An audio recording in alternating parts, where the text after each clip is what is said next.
Filarmoniya. Bura musiqi məbədi deyil yalnız.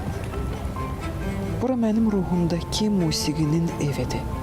Səssizliyimin də, səsliliyimin də evi. Hər dəfə bu qapıların önündən keçəndə öz içimdəki orkestr yavaşca yerindən qalxır.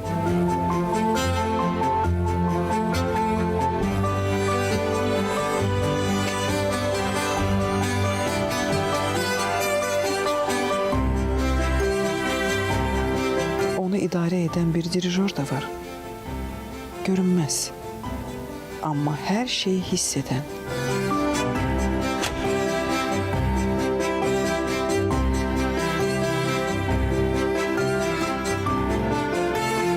Sanki deyir, hazırsansa başlayaq.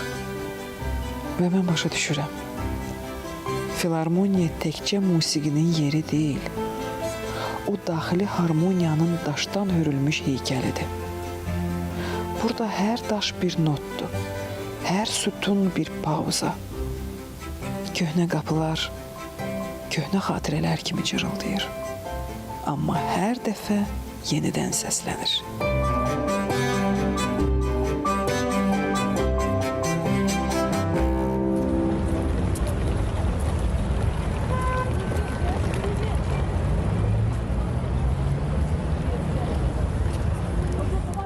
Bu günlərə kimi köklü Bakılılar arasında qubernator bağı kimi adlanan bu bağa musiqiçilər, xanəndələr toplaşardılar.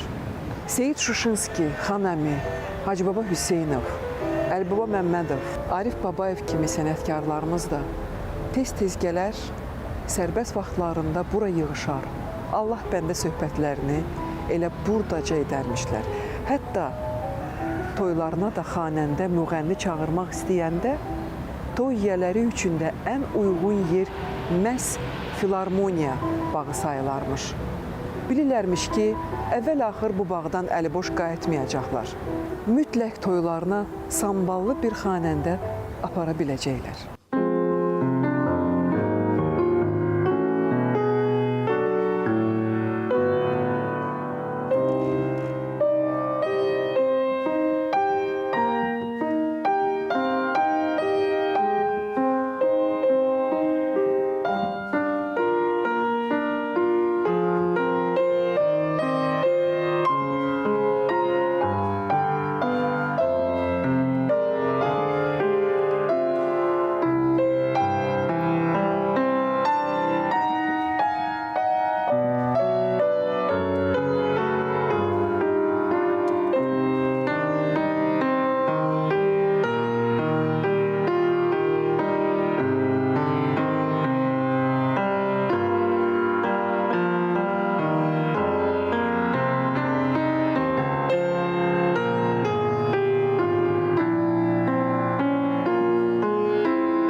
Filarmoniya sözü Yunancadan tərcümədə sevgi və harmoniya sözünü ifadə edir. Filarmoniya binası ictimai iclaslar binasıdır. Burada Bakı Dumasının iclasları keçirilirdi. Hətta buna 26-lar filmində də rast gəlmək olar. Filarmoniya binasının əsas konsert zalında öncələr zaldakı oyuq daha balaca idi. Üçlü tar, kaman, qaval olan vaxtlarda bu akustika daha yaxşı həll olunurdu və arxa sıralarda da akustikanın təbii olmağı ilə əlaqədar səs daha yaxşı eşidilirdi. Daha sonralar zala orkestr gəldikdən sonra zalın böyüdülməsinə ehtiyac duyuldu. Bu zaman isə mənfi xüsusiyyətlər üzə çıxdı. Lojalarda, arxa sıralarda əyləşən qonaqlar rezonans hiss edirlər, yəni əks-səda hiss olunur. Səhnədə nə qədər səs gücləndiricilərdən, mikrofonlardan istifadə olunsa da, bu mənfi xüsusiyyət özünü göstərir. Filarmoniya bağı Bakı şəhərində ilk ictimai bağ funksiyasını oynayana kimi bir neçə adla tanınırdı. Qaradskoy sad, şəhər bağı, 1-ci Nikolayın qardaşı Mixailin şərəfinə Mixailovski bağı, Bakı qubernatorunun şərəfinə qubernator bağı və s. Önəmlisi budur ki, bütün bu adlar şəhərin tarixi, Bakının idarə etmə sistemi haqqında müfəssəl fikir formalaşdırdı. İnteryerdə istifadə olunan sarı rəng rokokonun bir stilini biruzə verir və burada gördüyümüz oymalar, qız fiqurları, musiqi alətləri buranın öz funksiyasını göstərir. Zalın mərkəzində musiqi aləti təsvir olunmuşdu və onun hər iki ətrafında mələk təsvirləri olubdu. Düşünülür ki, bu mələklər musiqi anlayışını qoruyan mələklərdir. Eyni zamanda bu fiqurlar rokoko üslubunun, stilinin bir nümunəsidir. Gördüyümüz kolonlar, sütunlar həm eksteryerdəki sütunların davamı kimi memarlıqda oxunur və eyni zamanda lojalardakı arkaları saxlamaq və bəzək funksiyasını da yerinə yetirir.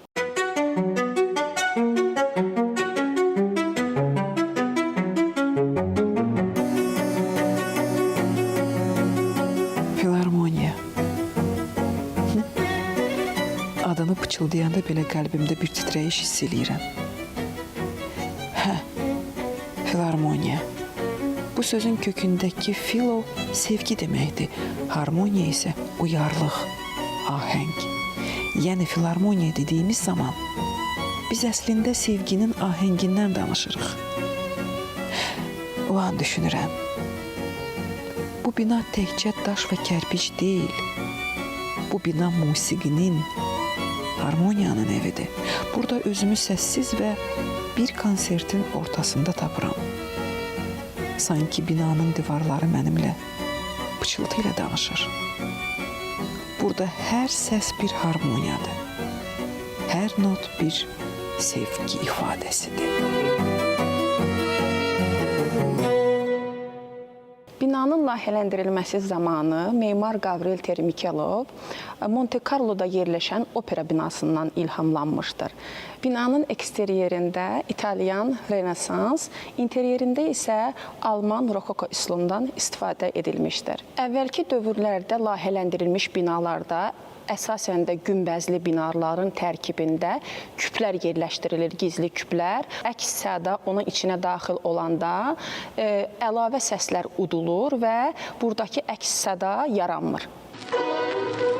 Filarmoniya binası 1910-12-ci illərdə mühəndis Gavril Termikilovun layihəsi əsasında tikdirilir. Hətta mühəndisin Azur sahillərinə, Monte Carlo'ya ezam edilməsi, konsert komplekslərinin layihələrini mənimsəməsi faktı da var.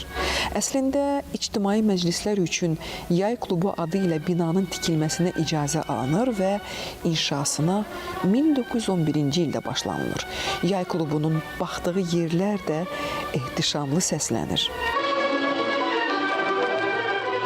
Filarmoniya bağının da həyətində biz gəzdiyimiz zaman güllərinin, eyni zamanda ornamentlərin həmin bağın ahəngini davam elətdirdiyini görürük. Və hər dəfə bu bağın ətrafından keçəndə turistlərin bura nə qədər rəğbət göstərdiyini də biz görə bilirik. Hətta özümüz də burada yaşamağımıza baxmayaraq, hər dəfə bu binanın həyətindən keçəndə bu binanın valeh ediciliyi bizi məcbur edir ki, biz dönüb hər dəfə bu binaya baxaq.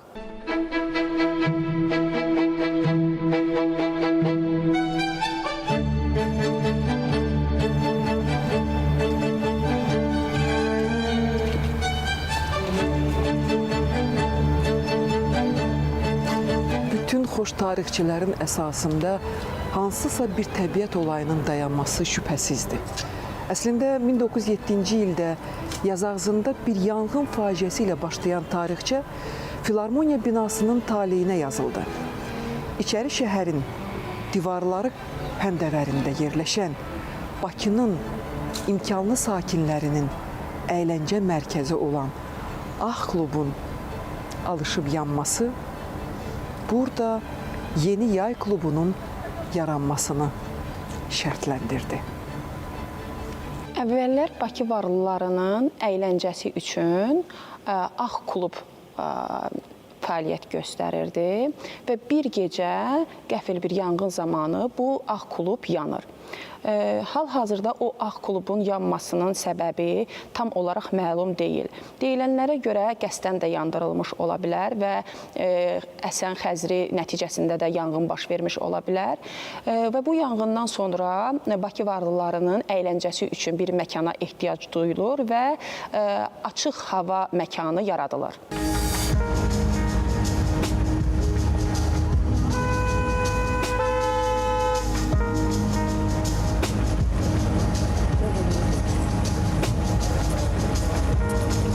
Mənim içimdə də belə bir filarmoniya var. Sadəcə onu bəzən unuduram, bəzən susuram, bəzən çox danışıram, bəzən öz musiqimdən qorxuram. Amma bura gələndə bu divarlar deyir ki, ruhunun simfoniyası var, gecikmə, çal onu. Filarmoniyanın tavanı altında susmaq da musiqidir. Ruhun içindəki bütün səslərlə barışmağın adıdır harmoniya.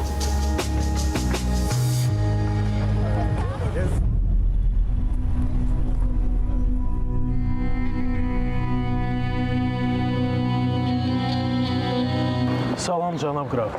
Salam. Bu qədər təcili sizlə görüşmək istəyimin səbəbi Bakılılar qubernator bağında tikinti aparmaqda israrlıdırlar. Burada qəbahət nə var ki? Qəbahət odur ki, bu bağ əvvəllər qubernatorların istirahət məkanı olub. Burada gözəl çər hovuzlar tikilib, ağaclar əkilib. İndi isə bunların məhv edilməsi şəhərimizə çox böyük zərər vuracaq. Cənab qraf, müsəlman əhalisinin sizə hədiyyəsi var. Təşəkkür edirəm. Yaxşı, nə tikmək istəyirlər? Yay klubu, istirahət məkanı. İstirahət eləmək istəyirlərsə, acınız ki, bu yaxınlarda lap 5 addımlıqlarında bulvar salıb. Gedib orada dincəlsinlər, istirahət eləsinlər. Görəsən bu müsəlman türklərin başqa nə niyyətləri var? Nə qara niyyət ola bilər ki?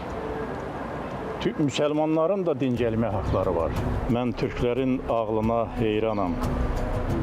Çox gözəl və nəfis xəncərdir. Bilmirəm, onlar bu xəncərlə məni düelə çağırırlar, yoxsa hədiyyə verirlər. Belə müdrik bir xalqın istəyinə yox demək olmaz. Şəxsən mən orada yay klubunun tikilməsində heç bir maniyə görmürəm. Bura bax, polkovnik, yay klubunun tikilməsinə qətiyyən mane olmuyor. Oldu cənab, oldu, sağ olun. Gedin ki, ayağınızın tozu bizə bulaşmasın. Yay klubunun əsas fasadı Sadıqov qardaşlarının evinə. Profili Tağıyevin inşa etdirdiyi Mariinski Qadın Gimnaziyasının binasına, habelə Rothschildlərin Bakı konturunun idarə edən Deburun sarayına baxırdı. Bugünkü mənzərə ilə desək, Milli İncəsənət Muzeyinin 1-ci korpusuna. Bütün bu ünvanlar Filarmoniya binasının nə qədər samballı məkanda qərarlaşması faktını təsdiqləmiş olur. Plan artıq keçid və dəhlizlər olmadan sadə və aydın şəkildə həll olunmuşdur.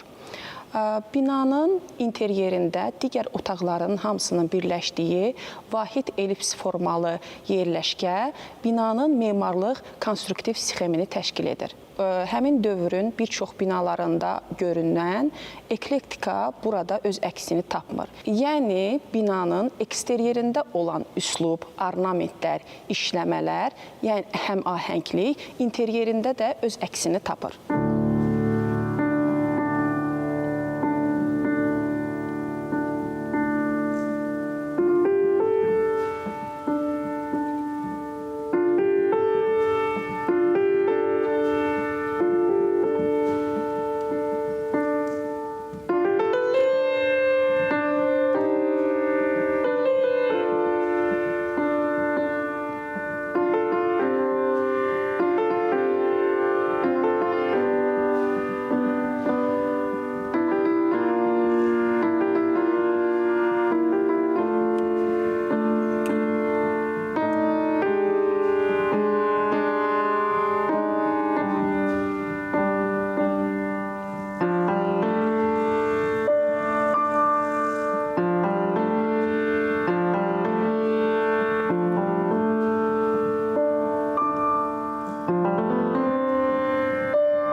Dövlət Filarmoniyasının təsis edilməsi 1937-ci ildə unudulmaz Müslüm Maqomayevin adının Filarmoniya verilməsi tarix çarxının ən ədalətli dönüşü idi. Bu dönüş konserti, musiqini qulaq yaddaşında əbədi bəsləyən millətimizin ən halal haqqı idi. Burada Üzeyir bəyin əsərləri ifa olunur. Koroğlunun uvertürası, əcnəbi klassiklərinin simfoniyaları dəfələrlə səslənir.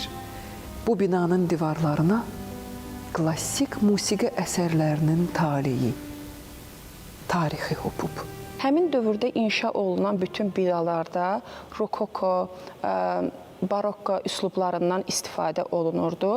Yəni bu dövrün memarlığında bu stillərə daha çox rast gəlinir.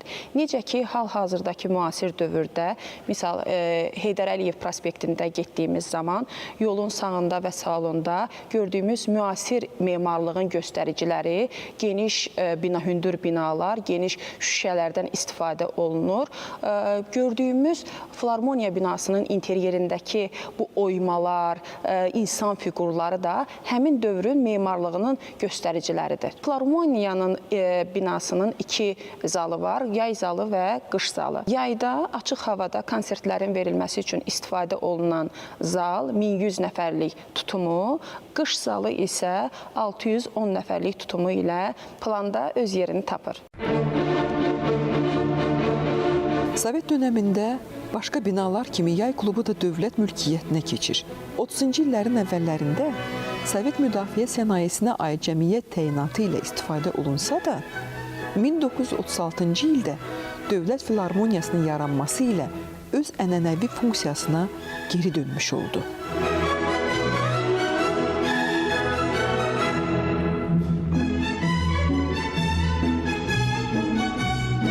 Binanın yanından keçən zaman bina sanki yığcam, kiçik bir bina effekti versə də, binanın içinə girən zaman sanki labirintin içində gəzirsiniz. Binanın fasadından çöldə, həyətdə gəzəndə bu effekti almaq olmur. Binanın içində sanki otağın içindən otaq çıxır və bu da öz dövrünün memarlığına necə maraqlı olduğunu, memarların düşüncələrinin özlərinə xas olduğunu göstərir.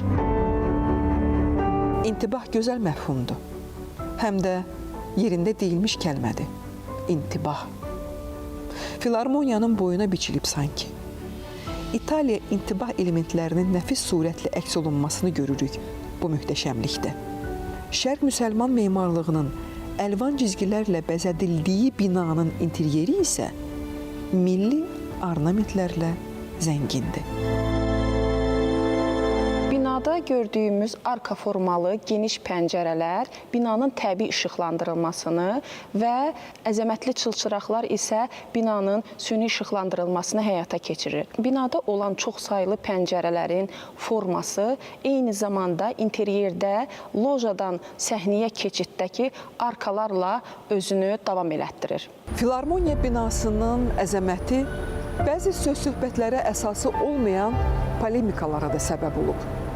Uzun illər belə iddialar dolaşırdı ki, güya binanın ikinci mərtəbəsindəki yay zalı tərsinə tikilib.